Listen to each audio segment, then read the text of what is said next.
10 की दाढ़ में रुक करते हैं इस वक्त आ रही खबर का अमरोहा से सामने आ रही है। जूस पीने के विवाद में जमकर लाठी डंडे चले हैं, पथराव भी हुआ है। शिकायत करने पर लाठी डंडों के साथ घर पर पहुंचकर बवाल हुआ है।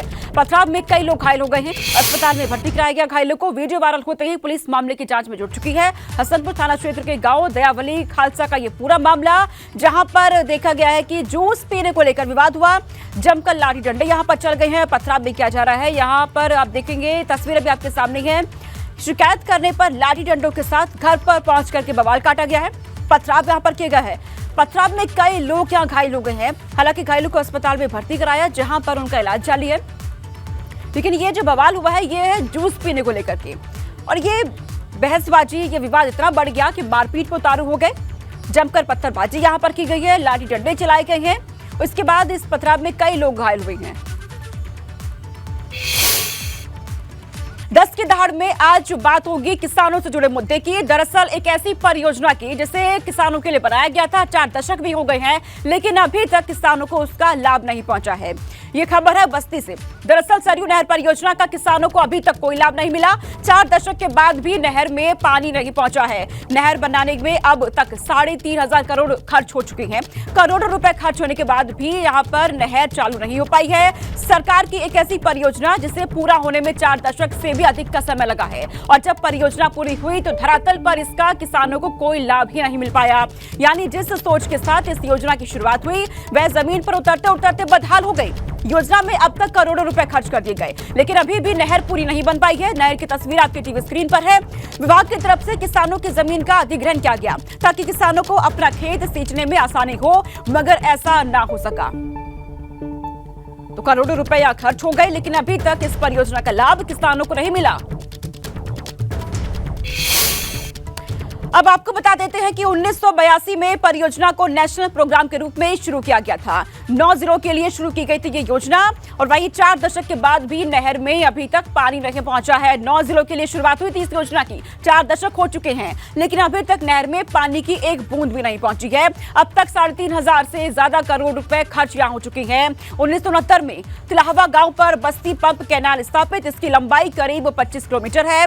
वही नहर कई गांवों से होकर गुजरती है। नहर के रखरखाव के नाम पर हर साल लाखों का खर्च यहाँ पे होता रहा है। 2 साल पहले 3 करोड़ खर्च करके 2 किलोमीटर लंबी नहर यहाँ पक्की की गई। बिना पानी आए ही नहर बदहाल हो चुकी है। जिस नहर को आज इतने 4 दशक बाद लबालब होना चाहिए था पानी से, वहां पर एक बूंद भी नहीं है। और आज ऐसी तस्वीर सामने आई है सरयू परियोजना की कि पूरी बदहाल ये नहर यहाँ पर हो चुकी है। और आपको बता दें कि जिस की शुरुआत की गई थी इसकी, जिस सोच के साथ, वो अभी तक जमीन पर नजर ही नहीं आ रही है। दरअसल किसानों की उपजाऊ जमीन अधिग्रहण की गई, लेकिन अब वो जमीन बेकार है, जहां किसान ना खेती कर पा रहे हैं, ना और बल्कि सिंचाई के लिए जल भी यहां पर उपलब्ध नहीं है। जिस परियोजना का मकसद किसानों को लाभ पहुंचाना था, वो पूरा ही नहीं हुआ है। पानी कब से नहीं आया? आज 8-10 साल हो गए। 10-12 साल हो गया, पानी इसमें नहीं आया। अब नहर की क्या स्थिति देखने में लग रहा खराब है, बहुत खराब है। अभी 2 साल पहले नहर बनी है, फिर भी इसे पानी नहीं आया। पक्कीकरण जो हुआ है 2 साल पहले, 2-3 साल पहले पक्कीकरण हुआ है, फिर भी पानी नहीं आ रहा है इसमें। कागजों में तो नहर में पानी दौड़ रहा है। कागज में दौड़ने से क्या होता है जब इसमें आता नहीं है? हाँ, सामने है, देखो। नहीं, नहर से लाभ कोई नहीं हो। पानी 10-12 साल हो गए, पानी नहीं आ रही। बनी करीब 40-45 साल हो गए। किसान हो रहा, कोई फायदा नहीं है इस नहर। पानी नहीं आ रहा था। बहुत किसानों के इतनी दूर में नहर बनी है, वो सब किसान परेशान, पानी नहीं आ रहा। चल नहीं पाती नहर, पानी आ नहीं पाता यहाँ तक, खाली बन भर गई है। जब कच्ची तो कुछ आ भी रहा है, जब से पक्की बन गई है आज तक पानी यहाँ तक आया नहीं। अरे हम जानते हैं कम से कम 10 साल हो गया होगा, 8-10 साल हो गया होगा। पक्की का 2 साल लेकिन हुआ, कागज में हो गया, मतलब बनवा दिए हैं इसको। अब तो कागज में बना भी है, बजट से ज्यादा नहीं बना है, वो कागज हिसाब बना है, कागज बन गया है। तो पीड़ित किसानों को आपने सुन लिया, जिनकी जमीन यहाँ पर अधिग्रहण की गई थी, लेकिन अभी तक कोई लाभ उनको नहीं मिला है। और इसी खबर पर हमारे साथ समाजवादी पार्टी से विधायक है कविंद्र चौधरी जुड़ चुके हैं, उनका रुख करते हैं। कविंद्र जी, जिस तरीके से यहाँ पर 4 दशक हो चुके हैं इस परियोजना को, अब तक उद्घाटन के बाद ये पूरी तरीके से पानी से लबालब होना चाहिए था, लेकिन तस्वीर साफ है, एक बूंद पानी नहीं इस परियोजना में, इस नहर में। जी बिल्कुल, आप सही कह रही हैं।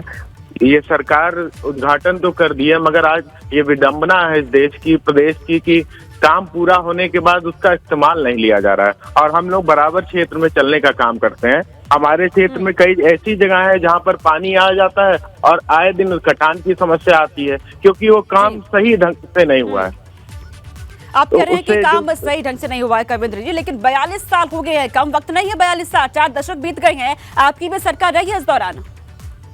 जी बिल्कुल रही है, मगर इसमें सरकार की भी जवाबदेही तय होनी चाहिए। हम लोग चाहते हैं ये जो सरकार ने योजना लाई थी, ये लाई थी कि किसानों को फायदा हो, मगर आज जब पानी छूटता है तो कहीं ना कहीं तमाम जगह कटान लगती है और तमाम जगह किसानों को उससे नुकसान होता है। जो फायदा मिलना चाहिए वो सही ढंग से नहीं मिल पा रहा है, तो इसमें जिम्मेदारी भी तय होनी चाहिए और जो पीछे जो सरकार ने जिस मंशा थी उस काम को पूरा करा के ज्यादा से ज्यादा किसानों को लाभ मिले, उसको पूरा भी करना चाहिए। तो ऐसे में आप लोगों ने इस ओर क्यों नहीं ध्यान दिया, समाजवादी पार्टी ने इस ओर क्यों नहीं ध्यान दिया? क्योंकि इस दौरान तो आपकी भी सरकार रखी है, किसानों की जमीन ले ली गई, लेकिन उन्हें बदले में कुछ भी नहीं मिल पा रहा है। जो आमदनी यहाँ से उन्हें होनी चाहिए थी, उल्टा कहा जा रहा है कि वो अपने ही पैसे से वहां पर पानी का प्रबंध करते हैं। नहीं, बिल्कुल, जब समाजवादी की सरकार थी तमाम जगह काम हुआ था, तो तमाम काम अधूरे रह गए वो पीछे, क्योंकि जो अभी वर्तमान की सरकार है उसमें भी होना था मगर उसको पूरा ढंग से नहीं किया गया। तो कहीं ना कहीं कुछ गड़बड़ी है या कुछ कमी रह गई है, इसी वजह से लोगों को जो फायदा मिलना था नहीं मिल पा यानी रहा है। आप ये कहना चाहते हैं कि इन 42 सालों में आपकी भी सरकार रखी है, दूसरी सरकारें भी आई है, लेकिन यहाँ अलग अलग सरकारों के बीच इसका जो करोड़ों का खर्च यहाँ पे हुआ है उसका खामियाजा सिर्फ आम जनता भुगते, आप ये कहना चाहते हैं? जी बिल्कुल सर, करोड़ों का हेलो। खर्च यहाँ पर हुआ है कविंद्र जी। जी जी बिल्कुल हुआ है, और इसको वापस से सरकार को संज्ञान में लेना, सरकार ने इसका उद्घाटन कर लिया, और उसके बाद क्योंकि ये केंद्र की योजना थी, ये 9 जिलों के लिए, जो पिछड़े जिले हैं उनको किसी तरीके से जो जल की समस्या, पानी की समस्या खेती किसानों के लिए आती है उसको दूर करने के लिए, मगर ये सही तरीके से जमीन पे नहीं उतर पाई और इसका जो फायदा मिलना था वो नहीं मिल पा रहा है। तो क्या कविंद्र जी, क्योंकि इस वक्त आपको प्रदेश सुन रहा है, वो किसान ये आपको सुन रहे हैं इस वक्त एबीपी गंगा पर, जिनकी जमीन यहाँ पर अधिग्रहण की गई है, क्या आप उनको कहना चाहेंगे, क्या इस मुद्दे को आप आगे उठाएंगे ताकि अब जाकर के कम से कम उनको लाभ मिल सके? क्योंकि 4 दशक बीत चुके हैं, कुछ यहाँ पर लाभ नहीं मिला किसानों को। तो सदन के माध्यम से इस मुद्दे को उठाएंगे कि जिससे जो मंशा थी सरकार की कि ज्यादा से ज्यादा किसानों को लाभ मिल सके, वो पूरी तरीके से उसका उपयोग हो सके, क्योंकि ये बहुत बड़ा बजट है जो सरकार ने इसमें लगाया है और उसका तमाम किसानों की जमीन भी गई है और इससे फायदा निश्चित रूप से किसानों को मिलना चाहिए। ठीक है, आप कह रहे हैं आप इस मुद्दे को उठाएंगे, उम्मीद है कि आप आम किसान जो आपको सुन रहे हैं, वो लोग जो आपको सुन रहे हैं, कुछ उनको तक इसका लाभ पहुंच पाए। फिलहाल बहुत शुक्रिया हम तक आप हमारे साथ जुड़ने के लिए। राजेश प्रजापति सीडीओ हमारे साथ जुड़ चुके हैं बस्ती के। राजेश जी, बहुत स्वागत है आपका एबीपी गंगा पर। सर, ये तस्वीर हम देख रहे हैं, सरयू नहर परियोजना की ये तस्वीरें हैं। उद्घाटन किए हुए 4 दशक इसके बीत चुके हैं, लेकिन अभी तक यहाँ एक बूंद पानी भी नहीं है। आखिरकार ऐसा क्यों?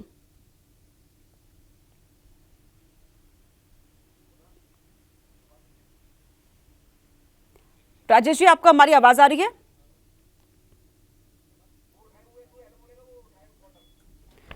ठीक है राजेश जी, अब तक फिलहाल हमारा संपर्क फिलहाल नहीं हो पाया है, लेकिन राजेश जी, आपको मेरी आवाज आ रही है? जी जी, आवाज आ रही है। राजेश जी, ये तस्वीरें हमारे सामने है। 4 दशक पहले जो ये बना था यहाँ पर सरयू नहर परियोजना, उद्घाटन किए हुए 4 दशक यहाँ पर बीत चुके हैं, लेकिन अभी भी यहाँ पर एक बूंद पानी भी नहीं है। सर, किसानों को इसका कोई लाभ नहीं मिल पा रहा है? नहीं, ऐसी बिल्कुल बात नहीं है, और किसानों को पानी भी मिल रहा है। हमारी पूरी टीम जो है एक्सीएन के नेतृत्व में, और चाहे हमारी रेवेन्यू की टीम हो, चाहे प्रशासन की टीमें हैं, जाते करते भी रहते हैं, और जहाँ पर टिल तक पानी नहीं पहुँचा है वहाँ पर सर, आप बोल रहे हैं कि पानी मिल रहा है, लेकिन कहाँ पानी मिल रहा है? सर, किसानों का तो कहना है कि हमें यहाँ से कोई लाभ ही नहीं मिल रहा है। नहीं, ये गलत बात है। ऐसे लेकिन ये तस्वीरें सर जो खुद ये बयां कर रही हैं कि किस तरीके से बदहाली की हालत में आज पहुंच गई है ये परियोजना, जो लोगों के लिए यहाँ पर बनाई गई थी, खासतौर पर किसानों के लिए, कि उनकी आमदनी से बढ़ेगी, उससे सिंचाई कर पाएंगे यहाँ पानी से वो, लेकिन कोई लाभ नहीं। 4 दशक बीत चुके हैं सर, 42 साल। नहीं, देखिए, ये मासिक जो है किसान दिवस बैठक भी होती है, उसमें किसान भाई भी आते हैं, और जो उनकी समस्याएं होती है इस तरह की, या कोई पर्टिकुलर जगह है जहाँ पर बताते हैं कि टिल तक पानी नहीं पहुंचा, वहाँ पानी पहुंचाया जाता है, ऐसी बात नहीं है। लेकिन फिर ये पर जो नहर है सर, ये क्यों सूखी पड़ी है? तो ऐसे में क्या ये माना जाए कि जो इंजीनियर वहाँ पे काम कर रहे थे, उनकी इंजीनियरिंग यहाँ पे फेल हो गई, या फिर अफसरों के इरादे ही गलत थे इसमें, या जो वादे किए जाते हैं किसानों के साथ, आपको यहाँ पर ये लाभ मिलेगा, आपकी आमदनी से बढ़ेगी, वो वादे या फिर झूठे होते हैं?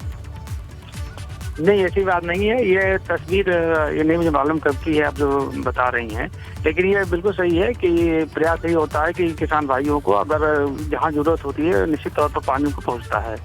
सर, ये तस्वीर मैं आपको बता दूं ये अभी की ही है और वहाँ के जो मौजूदा किसान हैं वहाँ के आसपास के, उनका साफ तौर पर कहना है कि इसका कोई लाभ उन्हें नहीं मिलता है। आप कह रहे हैं कि पानी मिल रहा है, किसान कह रहे हैं कि पानी सिर्फ कागजात पे मिल रहा है और कहीं नहीं। नहीं, अगर इस तरह कहीं बात होगी कि पर्टिकुलर जगह अगर कोई बात होगी तो निश्चित तौर से हम लोग जांच करा लेंगे और कि क्यों नहीं वहाँ पानी पहुँच रहा है, क्या वहाँ पानी की आवश्यकता भी है या नहीं, क्योंकि इसमें गर्मी का सीजन है और गेहूँ की फसलों की कटाई हो रही है। तो मुझे नहीं लग रहा कहीं इस तरह कोई बात होगी। अगर होगी फिर भी हम लोग उसको देख लेंगे, कार्रवाई करेंगे उस पर और जो भी किसान भाई से प्रभावित हैं उनको फायदा मिलेगा। ठीक है सर, मैं आपको, क्योंकि आप कह रहे हैं कि पानी वहां तक पहुंच रहा है, किसानों को इसका लाभ भी मिल रहा है, मैं आपको बता दूं कि सर देखिए, आपको जगह का नाम पूरा तरीके से मैं आपको बता देती है कि कुआनो नदी के तिलाहवा गांव पर बस्ती पंप कैनाल यहां पर स्थापित किया गया था। किसान कह रहे हैं कि कोई लाभ नहीं मिल रहा है, आप कह रहे हैं कि लाभ मिल रहा है, किसानों तक पानी भी पहुंच रहा है। तो क्या आधार है आपके इस बात का? क्या कोई पुख्ता आधार है सर इस बात का कि हाँ जो आप कह रही हैं वो ठीक है, वो सच है? नहीं, अभी जो आप बात बता रही हैं कि इस तरह की चीजें हैं तो हम लोग पुनः जांच करा लेंगे, क्योंकि बताया जैसा कि यहाँ पर 10 से 12 जो जनता दरबार लगता है उसमें भी किसान भाई लोग आते हैं, जो किसान संगोष्ठियाँ होती है उसमें भी आते हैं, किसान दिवस भी महीने बाद जो होता है उसमें भी लोग आते हैं। अगर इस तरह कहीं कोई बात होती है निश्चित तौर पर समाधान किया जाता है। अगर कहीं इस तरह की जो बातें हैं हम लोग पुनः दिखवा लेंगे कि क्या मामला है और इसका समाधान कराएंगे। अब आप समाधान कराएंगे सर, आप कह रहे हैं 4 दशक बीत चुके हैं, लेकिन इससे पहले आप कह रहे हैं कि ऐसा कुछ भी नहीं है, पानी वहां जा रहा है। किसान जो वहां पर मौजूद है वो उनका कहना है कि हमें कोई पानी नहीं मिला है, कोई लाभ इसका नहीं मिल रहा है। लेकिन आपका जिस तरीके से आप कह रहे हैं कि अब इस पर काम किया जाएगा, उम्मीद है कि इस पर काम हो और जल्द ही लोगों को यहाँ पर पानी भी मिले, किसानों को जिसका मकसद यहाँ पर था कि किसानों को इसका पानी मिले और यहाँ से उनकी आमदनी भी बढ़े। तो इस पूरे मामले की जांच कराने की बात तो कह दी गई है, लेकिन 4 दशक यहाँ पर बीत चुके हैं, किसानों को कोई लाभ नहीं पहुंचा है। बहुत शुक्रिया राजेश जी हमारे साथ जुड़ने के लिए। कहीं पानी नहीं पहुंचा है, इसकी जांच कराएंगे, हालांकि ये कह दिया गया है, लेकिन वहाँ जो पीड़ित किसान है उनकी तरफ से कहा जा रहा है कि इसका कोई लाभ उन्हें नहीं मिल रहा है। कहा गया था उनसे, तमाम वादे यहाँ पर किए गए थे कि इस परियोजना के बाद उनकी आमदनी बढ़ेगी, वो यहाँ के पानी से वो सिंचाई कर पाएंगे अपने खेतों की, लेकिन उसका कोई लाभ किसानों तक नहीं पहुंचा है।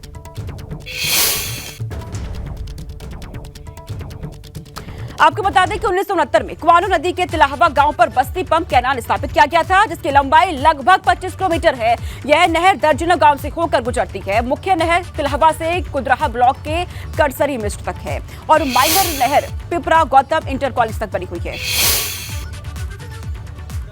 से सरयू नहर परियोजना पर काम चल रहा है और 2021 में इस परियोजना को बंद भी कर दिया गया है, लेकिन आज भी योजना की जो हालत है वो बद से बदतर है। और जो एक सोच के साथ इस परियोजना की शुरुआत की गई थी कि किसानों को अपने खेतों की सिंचाई के लिए इस सरयू नहर से आसानी से पानी मिल सकेगा, लेकिन उस मकसद में ये परियोजना सफल नहीं हो पाई। और मैं जहाँ खड़ा हूँ ये नहर है, आप देख सकते हैं कि ये नहर की हालत क्या है।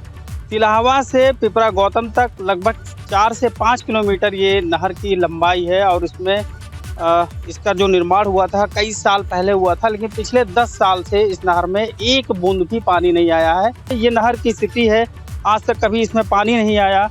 नहर पूरी तरीके से झाड़ियों में तब्दील हो चुकी है। जो पक्का इसको बनाया गया था वो भी टूट रहे हैं, बीच बीच में नहर को ब्रेक कर दिया गया है। तो ये बस्ती जनपद में सरयू नहर परियोजना का जो हाल है वो बेहद बदहाल है, बदहाल स्थिति में है। जो अधिकारी हैं वो सिर्फ कागजी कोरम पूरा कर रहे हैं और जो किसान हैं उनको जो उम्मीद थी कि सरयू नहर परियोजना से उनको लाभ मिलेगा और वो अपने खेतों की सिंचाई कर पाएंगे, लेकिन यहाँ बस्ती में ये परियोजना पूरी तरीके से फेल साबित हो रही है। एबीपी गंगा के लिए बस्ती से सतीश श्रीवास्तव। तो बस्ती से सतीश श्रीवास्तव की ये रिपोर्ट आपने देख ली कि किस तरीके से ये परियोजना वहां पर बदहाल है और वो किसान जो आपका और हमारा पेट भरता है उसके साथ यहाँ पर इतना बड़ा मजाक यहाँ पर किया गया है। ऐसे में एबीपी गंगा के बड़े सवाल खड़े होते हैं, किसानों को ठगने वालों पर कब कार्रवाई होगी? जो वादे किए जाते हैं किसानों के साथ आखिरकार पूरे क्यों नहीं होते हैं? क्या परियोजना के नाम पर पैसों की बंदरबांट यहाँ पर हुई है? ये दूसरा बड़ा सवाल यहाँ खड़ा होता है। तीसरा सवाल, 4 दशक से ज्यादा वक्त बीत जाने के बाद भी लाभ क्यों नहीं पहुंचा है किसानों तक अभी तक? अगला सवाल, किसानों को अधिकृत की गई जमीन पर बेकार करने वाले आखिरकार कौन है इस जमीन को? ये बड़ा सवाल। 5वां सवाल, क्या परियोजना के नाम पर सरकारी खजानों को लूटा जा रखा है? क्योंकि करोड़ों का खर्च यहां पर हुआ है, पैसे कहां गए किसी को नहीं मालूम। ये तस्वीर आपके सामने है, ये खुद बयां कर रही है कि इस परियोजना के हालात आज क्या है।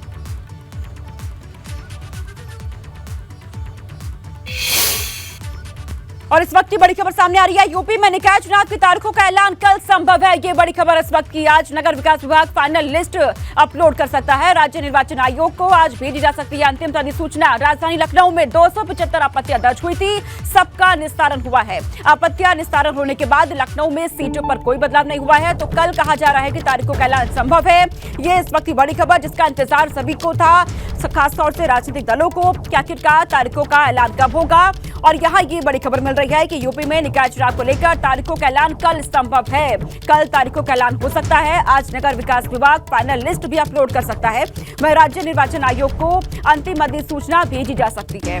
राजधानी लखनऊ की बात की जाए तो लखनऊ में 275 आपत्तियां दर्ज हुई थी, सबका निस्तारण यहां पर हो गया है। और इन निस्तारण के बाद लखनऊ में सीटों पर कोई बदलाव नहीं किया गया है। ऐसे में अब कल तारीखों का ऐलान हो सकता है। मेरे सहयोगी अनुभव शुक्ला जुड़ चुके हैं अधिक जानकारी के साथ। अनुभव, जिसका इंतजार था तारीखों का, कहा जा रहा है कि कल ऐलान हो सकता है। देखिए बिल्कुल, क्योंकि ये जो 30 तारीख को अधिसूचना जारी की थी, सीटों को लेकर रिजर्वेशन जारी किया था नगर विकास विभाग ने, उसमें 6 तारीख तक आपत्तियां आनी थी शाम 6 बजे तक। वो सारी आपत्तियां आ गई। फिर अलग अलग जिलों में जो वार्डों को लेकर आपत्ति आ गई, वहां पर जिलाधिकारी के स्तर पर जो निस्तारण है वो किया गया। और उसके बाद अगर आप लखनऊ की बात करिए तो यहाँ पर कुल 275 आपत्तियां आई थी। यानी जो वार्ड है उसके लिए तकरीबन 258 और जो 10 पंचायतें वहाँ 17 आपत्तियां आई थी। तो जिलाधिकारी कार्यालय से सभी का निस्तारण कर दिया गया और सभी आपत्तियों को निरस्त कर दिया गया। ज्यादातर जगहों पर इसी तरीके से जो आपत्तियां उनका निस्तारण किया गया है। कहा यह भी जा रहा है कि केवल 1 या 2% का बदलाव हो सकता है, उसमें मेयर की सीटों में कहीं पर भी कोई बदलाव नहीं होगा। और आज शाम तक हम कहें कि जो नगर विकास विभाग है वो अपना नोटिफिकेशन यानी सीटों पर जो रिजर्वेशन है आपत्तियों के निस्तारण के बाद उसे जारी कर सकता है और वो राज्य निर्वाचन आयोग को भी उसे आज भेज सकता है। अगर आज वो भेज देगा तो कल कहा जा रहा है कि सोमवार को ही राज्य निर्वाचन आयोग चुनाव की तारीखों का ऐलान उत्तर प्रदेश में कर देगा कि निकाय के चुनाव यूपी में कब होंगे। ये भी माना जा रहा है कि 2 चरणों में ये चुनाव होंगे यूपी में। ठीक है अनुभव, बहुत शुक्रिया तमाम जानकारी हम तक पहुंचाने के लिए।